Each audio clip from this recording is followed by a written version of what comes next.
Watazamaji pia wasikilizaji wa Kuna Nini News, leo ni siku ya Alhamisi ya tarehe Novemba 6 mwaka wa 2025. Haya ni matangazo yetu ya asubuhi. Katika yale ambayo tumekuandalia mtazamaji pia msikilizaji wa Kuna Nini News, hapa tunakwenda kuchambua au tunakwenda kunukuu aliyoandika waziri wa viwanda nchini Jamhuri ya Kidemokrasia ya Kongo na ambaye alikuwa gavana wa mkoa wa Kivu Kaskazini kwa apatao miaka 8, na yesi mwingine bali ni Bwana Julien Paluku Kahongya, ambaye ameandika maneno kuhusu kile anachokitafuta rais wa Rwanda Paul Kagame. Kwenye ukurasa wake wa X au Twitter ya zamani, huyu ameandika uso uliofichama au uliofichwa wa mkutano wa Nairobi ambao unajulikana kama vile Sauver le Congo, kwa Kiswahili ikisema kuokoa Kongo, lakini Bwana Julien Kahongya amesema ni Sauver le Rwanda, yaani kuiokoa nchi ya Rwanda. Kulikoni? Mtazamaji pia msikilizaji wa Kuna Nini News, na kuomba andamane nasi tangu mwanzo hadi mwisho. Lakini wewe ambao bado hujasubscribe, yaani kujiunga na channel yako hii Kuna Nini News, huu ni muda wako. Usikose kusubscribe, yaani kujiabone, usikose kulike, yaani kuipenda, usikose kuacha comment yako na kutuandikia mahali ulipo, na kwa mwisho usikose kushare, yaani kupartage, kuwasambazia wengine. Huo utakuwa ni mchango wako mkubwa kwetu na itatupelekea sisi kuja kesho kwa kishindo zaidi. Mtazamaji pia msikilizaji, na kuomba uitegee sikio channel yako hii ili ufahamu mengi. Kwenye ukurasa wa X au Twitter ya zamani, waziri wa viwanda nchini Jamhuri ya Kidemokrasia ya Kongo na ambaye alikuwa gavana wa mkoa wa Kivu Kaskazini kwa apatao miaka 8, Bwana Paluku Julien Kahongya ameandika kuhusu kila anachokitafuta rais wa Rwanda Paul Kagame. Kwenye kichwa uso uliofichwa wa mkutano wa Nairobi, okoa Rwanda, licha ya kwamba ulipachikwa jina la Sauver le Congo, sehemu ya maoni 018 cha Novemba 2 mwaka 2025, waziri wa viwanda Julien Paluku Kahongya ameandika tangu uvamizi wa Rwanda dhidi ya Jamhuri ya Kidemokrasia ya Kongo, huku wanajeshi wake yaani RDF wakiwa kwenye ardhi ya Kongo, rais wa Rwanda Paul Kagame hajawahi kukumbana na changamoto au ukosoaji ambao umeupata kwa sasa kimataifa. Mara kwa mara rais wa Rwanda Paul Kagame mahali pote ulimwenguni alikokuwa akielekea na kukutana na mataifa tofauti kuhusu yale ambayo yanaendelea nchini Jamhuri ya Kidemokrasia ya Kongo, kama vile nchini mwake nchi ya Rwanda, bila shaka kila alichokuwa kiongelea ilikuwa ni kuhusu jeshi la vuguvugu ya ukombozi wa Rwanda FDLR, na ni hiyo aliyokuwa mara kwa mara akiweka mbele kama vile kisingizio cha yeye kuivamia Kongo au serikali ya Rwanda kuvamia serikali ya Kongo, nchi ya Rwanda kuvamia ardhi ya Kongo, kwa kile anachokiita kutafuta wapiganaji wa FDLR, swala ambalo kwa sasa limewekwa kweupe na kuonyesha kwamba sio swala la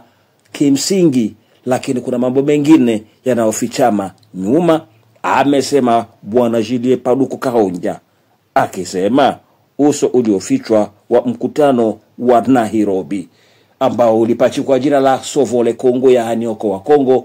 Bwana Julien Paluku Kahongya amesema ni Sauver le Rwanda, yaani kuiokoa nchi ya Rwanda. Mtazamaji pia msikilizaji wa Kuna Nini News, aliendelea kusema Bwana Julien Paluku Kahongya, kwa uzoefu wetu kama watafiti katika eneo la maziwa makuu barani Afrika, hii ni mara ya kwanza tangu mauaji ya kimbari ya mwaka wa 1994 iweze kushuhudiwa katika nchi ya Rwanda, na tangu ingie AFDL, CNDP, RCD, M23 ya kwanza na kadhalika. Hii ni mara ya kwanza kabisa rais wa Rwanda Paul Kagame atapikwe na ulimwengu. Rais wa Rwanda amelaaniwa kwa sasa hadharani kwa uhalifu aliyofanyia nchi ya Jamhuri ya Kidemokrasia ya Kongo na wanajeshi wake ambao wametenda vitendo vya kikatili kwenye ardhi ya Kongo.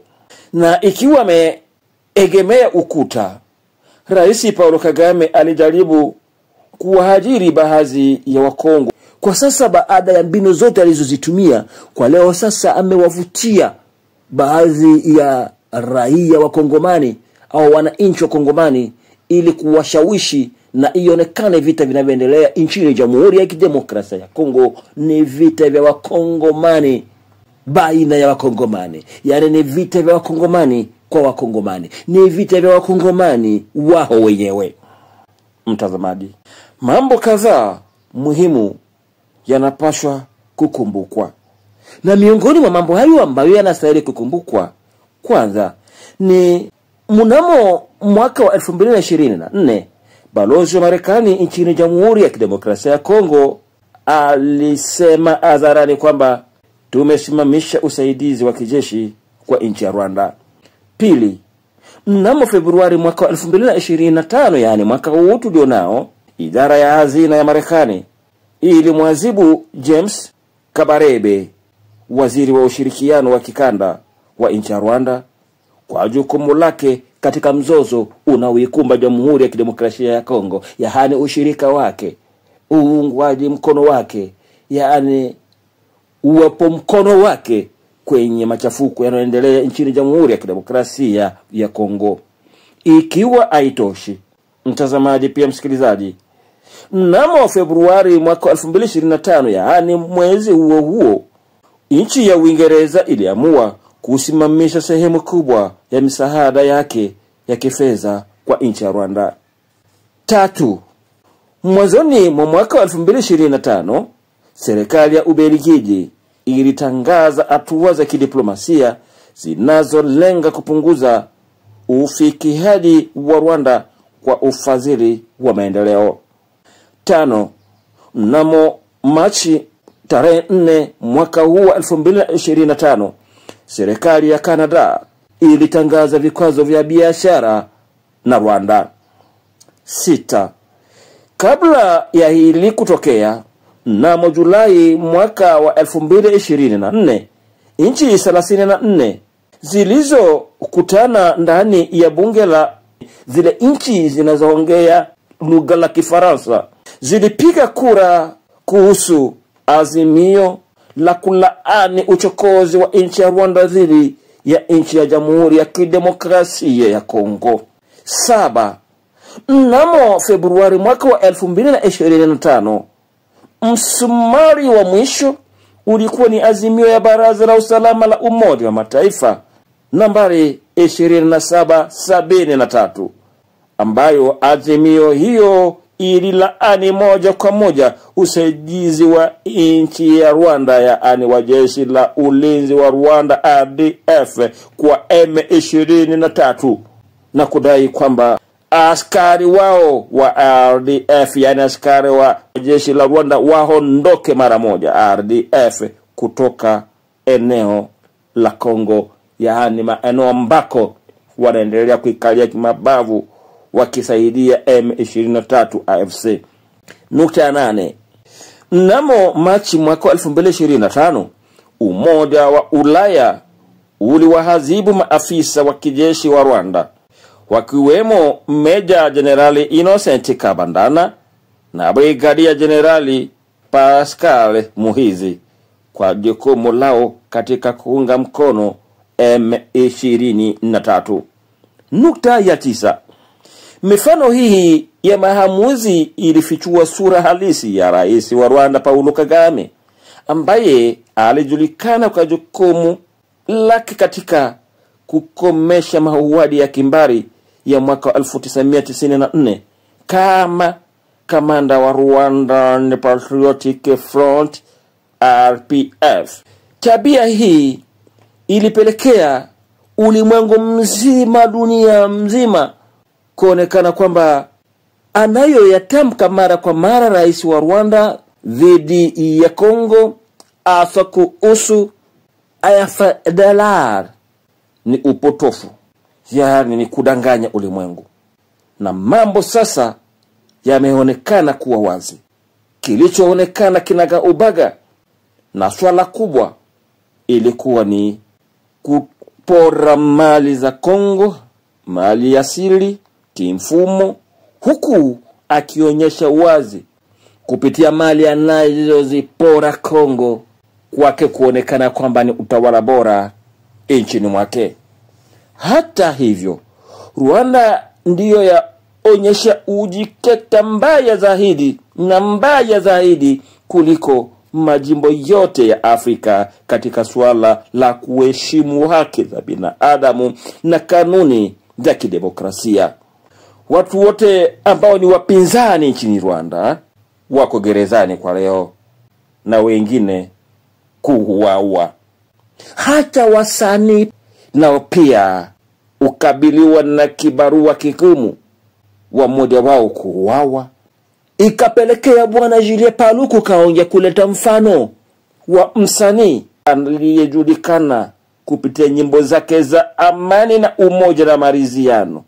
Huyo si mwingine ni msanii aliyejulikana kwa jina la Kizito Mihigo, ambaye huyo aliuawa mwaka wa 2020 kwa kutoa wimbo ambao haukupendeza utawala wa Kigali. Mtazamaji pia msikilizaji wa Kuna Nini News, twende kwa nukta ya 6. Bwana Julien Paluku Kahongya kupitia ukurasa wake wa X au Twitter zamani, nukta yake ya 10 amesema, Rais wa Rwanda akikabiliwa na ufahamu unaoongezeka wa kimataifa kutokana na kazi iliyofanywa na Jamhuri ya Kidemokrasia ya Kongo. Rais huyo wa Rwanda Paulo Kagame yuko katika msukosuko sasa na hali ya kuyumba. Mfano ulio zaidi na uthibitisho zaidi ni kwamba kuonekana kwake kwa ghafla kwenye vyombo vya habari kunaonyesha wazi kuchanganyikiwa kwake. Utawala wa Kigali umeamua kwamba wanaume kama Makenga hawahupi mgogoro huo mwelekeo wa Kongo, kwa sababu ni mkosaji anayerudia. Amekuhukumiwa kwanza na serikali au jeshi ya Kongo, amefukuzwa kutoka jeshi na hawezi kuanzisha mamlaka yoyote ile. Nukta ya 11.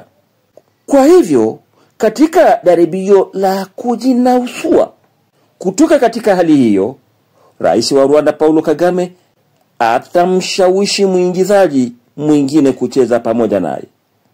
Kuibuka kutoka kwenye mgogoro huo huku kichwa chake kikiwa juu ndilo lengo la Kagame kwa sasa, akiwa na uhakika kwamba uwepo wa mwingizaji wa kiwango hiki utafanya mgogoro huo kuwa jambo la Kikongo, kama alivyotangulia kusema, yaani kuwashawishi wa Kongomani kutaka mzozo wa leo na mgogoro wa leo uonekane kama vile ni mgogoro baina ya Wakongomani.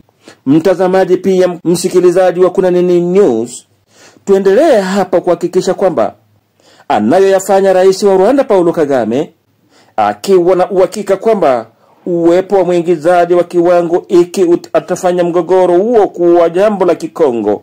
Kwa hiyo kuwasili Goma na Bukavu kwa kinara wao, ikifuatiwa na mkutano wa Nairobi kwa ajili ya operesheni za Okoa Rwanda, ni miongoni mwa mikakati na mantiki aliyoichukua.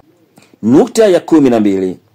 Kilicho shangaza wengi na ulimwengu mzima ni wakati waziri wa mambo ya nje wa Rwanda aliposikika kutoa matamshi pale ulipofanyika mkutano mjini Ufaransa, na ambako walihudhuria viongozi wengi wa bara la Afrika, akikuweko rais wa Jamhuri ya Kidemokrasia ya Kongo Felix Tshisekedi.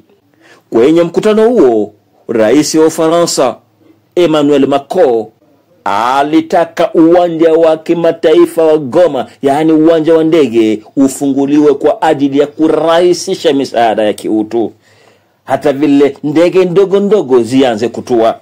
Cha ajabu ni kwamba uwanja huo wa ndege wa Goma ni kwenye ardhi ya Kongo na ni wa Jamhuri ya Kidemokrasia ya Kongo. Lakini tangu kutangazwa kwa hayo, au kupendekezwa kwa hayo au watu kimataifa kutaka hayo yawe hivyo, waziri wa mambo ya nje wa Rwanda katoka kwenye usingizi naye kapaza sauti kuhusiana na mambo hayo.